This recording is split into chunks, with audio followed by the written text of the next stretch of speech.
ਵਾਹਿਗੁਰੂ ਜੀ ਕਾ ਖਾਲਸਾ ਵਾਹਿਗੁਰੂ ਜੀ ਕੀ ਫਤਿਹ। ਸ਼ਲੋਕ ਭਗਤ ਕਬੀਰ ਜੀਓ ਕੇ ਸ਼ਲੋਕ ਤੀਜਾ। कबीर डगमग क्या करे, कहाँ डुलावे जियो। सर्व सुख को नायको, राम नाम रस पियो। कबीर डगमग क्या करे, कहाँ डुलावे जियो। ਸਰਬ ਸੂਖ ਕੋ ਨਾਇਕੋ, ਰਾਮ ਨਾਮ ਰਸ ਪੀਓ। ਭਗਤ ਜੀ ਸਮਝਾਉਂਦੇ ਹੈ, ਬੁੱਧੀ ਮਨ ਨੂੰ ਸਮਝਾਉਂਦੀ ਹੈ, ਮਨਾ ਕਿਉਂ ਡੋਲਦਾ, ਸਾਰੇ ਸੁੱਖਾਂ ਦਾ ਮਾਲਕ ਨਾਇਕ ਭਾਵ ਵੱਡਾ ਹੁਕਮ, ਉਹਦਾ ਆਪਾਂ ਨਾਮ ਰਸ ਪੀਂਦੇ ਰਹੀਏ। ਸੁੱਖਾਂ ਦੀ ਪ੍ਰਾਪਤੀ ਜਿਹੜੀ ਆਤਮ ਕਰਕੇ ਸੁੱਖ ਹੈ, ਤਾਂ ਅੰਤਰਾਤਮਾ ਦੀ ਆਵਾਜ਼ ਨਾਲ ਜੁੜ ਕੇ ਆਪਾਂ ਨੂੰ ਹੋਣਾ ਹੈ।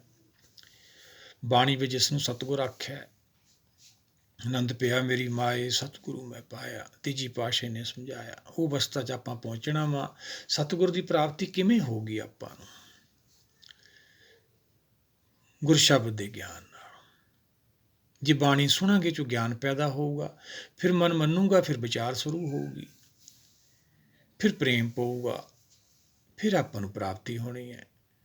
ਕਬੀਰ ਡਗਮਗ ਕਿਆ ਕਰੇ, ਮਨ ਡੋਲਦਾ ਹੈ ਮਾਇਆ ਦੇ ਵਿੱਚ।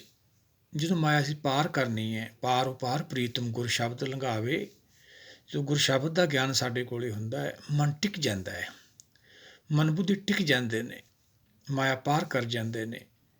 ਉਸ ਅਵਸਥਾ ਤੱਕ ਆਪਣੇ ਕੋਲ ਦੋ ਪਦਾਰਥ ਹੁੰਦੇ ਨੇ, ਗਿਆਨ ਤੇ ਮੁਕਤੀ। ਫਿਰ ਜਾ ਕੇ ਕਿਤੇ ਅੰਤਰਾਤਮਾ ਦੀ ਆਵਾਜ਼ ਨਾਲ ਇੱਕ ਹੁੰਨੇ ਆਪਾਂ। ਉਸ ਅਵਸਥਾ ਨੂੰ ਸਾਧ ਸੰਗਤ ਕਿਹਾ ਵਾ। ਬੁੱਧੀ ਜਦੋਂ ਮਨ ਨੂੰ ਸਾਧ ਲੈਂਦੀ ਹੈ, ਮੰਮਾ ਮਨ ਸਿਉ ਕਾਜ ਹੈ, ਮਨ ਸਾਧੇ ਸਿੱਧ ਹੋਈ, ਬਸ ਫਿਰ ਆਪਦੇ ਘਰ ਪਹੁੰਚ ਜਾਂਦੇ ਨੇ। ਆਪਣੜੇ ਘਰ ਖੜੀ ਤੱਕਾਂ, ਦੇਖਾਂ ਦਰਸ ਤੁਮਾਰਾ ਰਾਮ।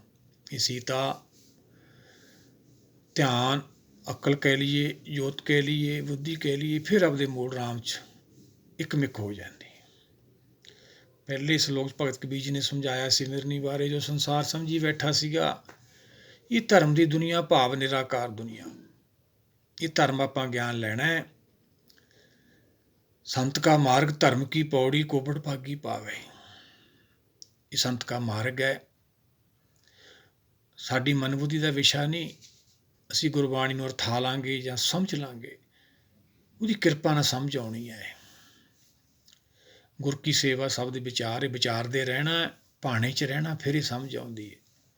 ਸਰਬ ਸੁਖ ਕੋ ਨਾਇਕੋ, ਰਾਮ ਨਾਮ ਰਸ ਪੀਓ। ਜੇ ਸਾਰੇ ਸੁੱਖਾਂ ਦੀ ਪ੍ਰਾਪਤੀ ਕਰਨੀ ਆਤਮਾ ਕਰਕੇ, ਤਾਂ ਫਿਰ ਗੁਰ ਸ਼ਬਦ ਨਾਲ ਆਪਾਂ ਜੁੜੀਏ।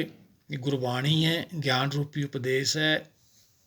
ਸਤਿਗੁਰ ਕੀ ਬਾਣੀ ਸਤ ਸਤ ਕਰ ਜਾਣੋ, ਗੁਰ ਸਿੱਖੋ ਕਰਤਾ ਮੁੱਖੋਂ ਆਪ ਕਢਾਵੇ। ਕਰਤੀ ਪੁਰਖ ਦੀ ਬਾਣੀ ਹੈ, ਸਤਿਗੁਰ ਦੀ ਆਪਾਂ ਪ੍ਰਾਪਤੀ ਕਰਨੀ ਹੈ। ਭਗਤ ਕਬੀਰ ਦੇ ਜੀਵਨ ਬਾਰੇ ਆਪਾਂ ਪਹਿਲਾਂ ਵੀ ਵਿਚਾਰ ਕੀਤੇ। ਬੜਾ ਸੰਘਰਸ਼ ਕੀਤਾ ਉਹਨਾਂ ਨੇ, ਪੌੜੀਆਂ ਚੜ੍ਹਦੇ ਚੜ੍ਹਦੇ ਕੁਦਰਤ ਦਾ ਦਰਸ਼ਨ ਕੀਤਾ ਔਰ ਸੰਸਾਰ ਨੂੰ ਵੀ ਦਿੱਤੀ ਇਹ ਬਾਣੀ, ਰੱਬੀ ਬਾਣੀ। ਭਗਤ ਗੁਰੂ ਸਾਹਿਬਾਨਾਂ ਦਾ ਮਾਰਗ ਹੈ, ਇਹ 'ਤੇ ਆਪਾਂ ਚੱਲਣਾ ਵਾ। ਇਹ ਰੱਬੀ ਬਾਣੀ ਆਪਾਂ ਸੁਣਨ ਆਏ ਹਾਂ। ਕਿਵੇਂ ਸੁਣਾਂਗੇ? ਜੇ ਇਹਨੂੰ ਵਿਚਾਰਾਂਗੇ, ਇਹ 'ਚੋਂ ਗਿਆਨ ਪੈਦਾ ਹੁੰਦਾ, ਫਿਰ ਮਨ ਟਿਕ ਜਾਂਦਾ ਹੈ। ਗਿਆਨ ਕਾ ਬੱਧਾ ਮਨ ਰਹੇ, ਗੁਰ ਬਿਨ ਗਿਆਨ ਨਾ ਹੋਈ। ਗਿਆਨ ਤੋਂ ਬਿਨਾਂ ਮਨ ਹੀ ਨਹੀਂ ਟਿਕਣਾ, ਮਨ ਟਿਕੇ ਤੋਂ ਬਿਨਾਂ ਕਾਲ ਹੀ ਨਹੀਂ ਛੱਡਣਾ ਹੈਗਾ।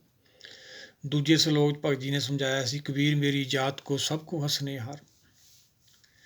ਅਸੀਂ ਜਿਹੜੀ ਜਾਤੀ ਮੰਨੀ ਬੈਠੇ ਹਾਂ, ਊਚ ਨੀਚ, ਉਹ ਸਰੀਰ ਕਰਕੇ ਮੰਨੀ ਬੈਠੇ ਹਾਂ। ਪਰ ਜਾਤ ਗੁਰਬਾਣੀ ਵਿੱਚ ਸਰੀਰ ਨੂੰ ਕਿਹਾ ਗਿਆ। ਜਾਤ ਮੇ ਜੋਤ, ਜੋਤ ਮੇ ਜਾਤਾ, ਅਕਲ ਕਲਾ ਭਰਪੂਰ ਹੈ। ਰਹਿ ਰਸ ਆਪਾਂ ਪੜ੍ਹਦੇ ਹਾਂ ਰੋਜ਼। ਜਾਤ ਸਰੀਰ ਦੇ ਵਿੱਚ ਜਿਹੜੀ ਜੋਤ ਸੀ, ਉਹਨੂੰ ਜਾਣਿਆ। ਮਨ ਤੂੰ ਜੋਤ ਸਰੂਪ ਹੈ, ਆਪਣਾ ਮੂਲ ਪਛਾਣਾ। ਮਨ ਨੇ, ਬੁੱਧੀ ਨੇ ਆਪਣਾ ਮੂਲ ਨੂੰ ਪਛਾਣਿਆ। ਉਹ ਕੀ ਅੰਤਰਾਤਮਾ ਦੀ ਆਵਾਜ਼, ਜਿਹਦੀ ਕਿਰਪਾ ਨਾਲ ਸਾਡਾ ਜੀਵਨ ਹੈ, ਸਾਡਾ ਸਾਹ ਚੱਲਦਾ ਹੈ, ਜਿਹਦੀ ਕਿਰਪਾ ਨਾਲ ਅਸੀਂ ਬਾਹਰ ਨੂੰ ਦੇਖ ਰਹੇ ਹਾਂ, ਕੰਨ ਸੁਣ ਰਹੇ ਨੇ ਸੰਸਾਰੀ ਭਾਸ਼ਾ। ਬ੍ਰਹਮ ਦੀਸੇ ਬ੍ਰਹਮ ਸੁਣੀਏ, ਇੱਕੋ ਇੱਕ ਬਖਾਣੀਏ, ਆਤਮ ਪਸਾਰਾ ਕਰਨੇ ਹਾਰਾ। ਇੱਕ ਬਿਨਾਂ ਨਹੀਂ ਜਾਣੀ। ਜਦ ਤੱਕ ਇੱਕ ਨਹੀਂ ਹੁੰਦੇ, ਜਦ ਤੱਕ ਨਹੀਂ ਇਹ ਖੇਲ ਸਮਝ ਆਉਂਦੀ। ਬ੍ਰਹਮ ਕਰਕੇ ਸਾਨੂੰ ਦੀਂਦਾ ਹੈ, ਬ੍ਰਹਮ ਕਰਕੇ ਸੁਣਦਾ ਹੈ, ਪਰ ਸਾਨੂੰ ਭਰਮ ਪੈ ਜਾਂਦਾ ਹੈ ਖੇਲ ਸਾਡੀ ਖੇਲ ਨਹੀਂ ਹੈਗੀ। ਇਹ ਆਵਣ ਜਾਵਣ ਇੱਕ ਖੇਲ ਬਣਾਇਆ, ਆਗਿਆਕਾਰੀ ਕੀਨੀ ਮਾਇਆ। ਕੁਦਰਤ ਨੇ ਖੇਲ ਬਣਾਇਆ ਭਾਈ, ਉਹ ਸਾਰਿਆਂ ਦੀ ਪ੍ਰਿਤਪਾਲ ਵੀ ਕਰ ਰਿਹਾ ਵਾ। ਦੂਜੇ ਸ਼ਲੋਕ ਕਬੀਰ ਜੀ ਨੇ ਸਮਝਾਇਆ, ਕਬੀਰ ਮੇਰੀ ਜਾਤ ਕੋ ਸਭ ਕੋ ਹਸਨੇ ਹਾਰ, ਬਲਿਆਰੀ ਇਸ ਜਾਤ ਕੋ ਜੇ ਜਪਿਓ ਸਿਰਜਣਹਾਰ। ਜਿਹਦੀ ਕਿਰਪਾ ਨਾਲ ਮੈਂ ਸਰੀਰ ਜਾਤ ਦੇ ਵਿੱਚ ਉਹ ਸਿਰਜਣਹਾਰ ਨੂੰ ਸਮਝ ਲਿਆ, ਆਪਾਂ ਵੀ ਤਾਂ ਭਾਈ ਇਹ ਪ੍ਰਾਪਤੀ ਕਰਨੀ ਹੈ। ਤੀਜਾ ਸ਼ਲੋਕ ਆ ਗਿਆ, ਜਦੋਂ ਮਨ ਬੁੱਧੀ ਮਾਇਆ ਦਾ ਤਿਆਗ ਕਰਦੇ ਨੇ, ਉਹ ਅਵਸਥਾ ਐਸੀ ਹੁੰਦੀ ਹੈ, ਗੁਰੂ ਸਾਹਿਬ ਦੇ ਬਚਨ ਵੀ ਹੈਗੇ, ਡੋਲਣ ਤੇ ਰਾਖੋ ਪ੍ਰਭੂ ਨਾਨਕ ਦੇ ਕਰ ਹੱਥ। ਉਹੀ ਤਾਂ ਹੱਥ ਲੈਣਾ ਗਿਆਨ ਦਾ ਭਾਈ। ਮਨ ਡੋਲਦਾ ਵਾ, ਮਨ ਬੁੱਧੀ ਜਦੋਂ ਇੱਕ ਹੋ ਜਾਂਦੇ ਨੇ ਆਤਮ ਗਿਆਨ ਨਾਲ, ਫਿਰ ਆਪਦੇ ਮੂਲ 'ਚ ਲੈ ਹੋ ਜਾਂਦੇ ਨੇ। ਫਿਰ ਇਹ ਧਿਆਨ ਕਰਕੇ ਦੇਵਲੋਕ ਚਲੇ ਜਾਂਦੇ, ਜਿਹਨੂੰ 10ਵਾਂ ਦਵਾਰ ਵੀ ਕਿਹਾ, ਉਹੀ ਤਾਂ ਦਰਗਾਹ ਹੈ। ਉੱਥੋਂ ਫਿਰ ਆਪਾਂ ਨੂੰ ਨਾਮ ਦਾ ਦਰਸ਼ਨ ਹੋਣਾ, ਜਿਹਨੂੰ ਤੁਰਕੀ ਬਾਣੀ ਵੀ ਕਿਹਾ, ਤੁਰਕੀ ਬਾਣੀ ਆਈ ਜਿਨ ਸਗਲੀ ਚਿੰਤ ਮਿਟਾਈ। ਉਹ ਬਾਣੀ ਹੈ, ਇਹ ਗੁਰਬਾਣੀ ਹੈ, ਇਹ ਸਮਝਣੀ ਆਪਾਂ ਸਾਰੇ। ਕਬੀਰ ਜੀ ਨੇ ਆਪਾਂ ਨੂੰ ਦੂਏ ਸ਼ਲੋਕ ਸਮਝਾਇਆ, ਜੇ ਜਪਿਓ ਸਿਰਜਣਹਾਰ। ਸਿਰਜਣਹਾਰ ਨੂੰ ਸਮਝਣਾ ਵਾ, ਇਹ ਸਿਰਜਣਹਾਰ ਦੀ ਬਾਣੀ ਆ, ਕਰਤੇ ਪੁਰਖ ਦੀ ਬਾਣੀ ਹੈ। ਕਿਵੇਂ ਸਿਰਜਦਾ ਹੈ, ਕਿਵੇਂ ਜੀਵ ਆਉਂਦਾ ਹੈ, ਕਿਵੇਂ ਜਾਂਦਾ ਹੈ, ਇਹ ਇੱਕ ਭਗਤੀ ਹੈ ਸੰਸਾਰ ਤੋਂ ਵੱਖਰੀ। ਹਾਥ ਪੋਂ ਕਾਮ ਕਰ ਸਭ ਚੀਤ ਨਿਰੰਜਨ ਨਾਲ, ਕੰਮ ਕਾਰ ਕਰਦੇ ਹੋਏ ਵੀ ਆਪਾਂ ਇਹ ਭਗਤੀ ਕਰ ਸਕਦੇ ਹਾਂ। ਆਓ ਸਾਰੇ ਮਿਲ ਕੇ ਵਿਚਾਰਧਾਰਾ ਨਾਲ ਜੁੜੀ ਦੇ ਰਹੀਏ, ਸਾਡਾ ਸੰਸਾਰ 'ਤੇ ਆਉਣਾ ਸਫਲ ਹੋਵੇ, ਸਾਨੂੰ ਵੀ ਪ੍ਰਾਪਤੀ ਹੋਵੇ। ਜਿਨੀ ਨਾਮ ਧਿਆਇਆ ਗਏ ਮਸਕਤ ਘਾਲ, ਨਾਨਕ ਤੇ ਮੁਖ ਉਜਲੇ ਕੀਤੀ ਛੁੱਟੀ ਨਾਲ। ਜਿਨ੍ਹਾਂ ਦਾ ਧਿਆਨ ਲੱਗ ਜਾਂਦਾ ਹੈ, ਧਿਆਨ ਕੀ ਹੈ, ਉਹੀ ਤਾਂ ਲਿਵ ਹੈ ਭਾਈ। ਧਿਆਨ ਕਿਵੇਂ ਕੇਂਦਰ ਹੋ ਸਾਡਾ? ਗਿਆਨ, ਗਿਆਨ ਹੀ ਫਿਰ ਧਿਆਨ ਬਣ ਜਾਂਦਾ। ਉਹ ਗੁਰਸਿੱਖ ਜਿਨ੍ਹਾਂ ਦਾ ਧਿਆਨ ਲੱਗ ਜਾਂਦਾ ਗਿਆਨ ਦੇ ਨਾਲ, ਉਹ ਮਾਇਆ ਪਾਰ ਕਰ ਜਾਂਦੇ ਨੇ। ਮੁੱਖ ਉਜਲ ਤੋਂ ਭਾਵ ਉਹਨਾਂ ਨੂੰ 3 ਲੋਕਾਂ ਦਾ ਗਿਆਨ ਹੋ ਜਾਂਦਾ। ਚੌਥੇ ਆਪਦੇ ਉਹ ਘਰ ਪਹੁੰਚ ਜਾਂਦੇ ਨੇ, ਸੱਚਖੰਡ ਦੇ ਵਾਸੀ ਬਣ ਜਾਂਦੇ ਨੇ। ਜਿਨੀ ਨਾਮ ਧਿਆਇਆ ਗਏ ਮਸਕਤ ਕਾਲ, ਨਾਨਕ ਤੇ ਮੁੱਖ ਉਜਲੇ। ਮੁੱਖ ਉਜਲ ਤੋਂ ਭਾਵ ਉਹਨਾਂ ਨੂੰ 3 ਲੋਕਾਂ ਦਾ ਚਾਨਣ। ਗੁਰਬਾਣੀ ਜਗ ਮੇ ਚਾਨਣ, ਕਰਮ ਬਸੇ ਮਨ ਆਏ। ਕਿਰਪਾ ਨਾਲ ਮਨ 'ਚ ਵਸਦੀ ਹੈ। ਨਾਨਕ ਤੇ ਮੁਖ ਉਜਲੇ ਕੀਤੀ ਛੁੱਟੀ ਨਾਲ। ਐਸੇ ਗੁਰਸਿੱਖਾਂ ਨਾਲ ਕਿੰਨੇ ਹੋਰ ਨਿਕਲ ਜਾਂਦੇ। ਆਪਾਂ ਵੀ ਤਾਂ ਭਾਈ ਇਹ ਪ੍ਰਾਪਤੀ ਕਰਨੀ। ਆਓ ਸਾਰੇ ਮਿਲ ਕੇ ਵਿਚਾਰਧਾਰਾ ਨਾਲ ਜੁੜੀਏ, ਸਾਡਾ ਵੀ ਸੰਸਾਰ 'ਤੇ ਆਉਣਾ ਸਫਲ ਹੋਵੇ। ਵਾਹਿਗੁਰੂ ਜੀ ਕਾ ਖਾਲਸਾ, ਵਾਹਿਗੁਰੂ ਜੀ ਕੀ ਫਤਿਹ।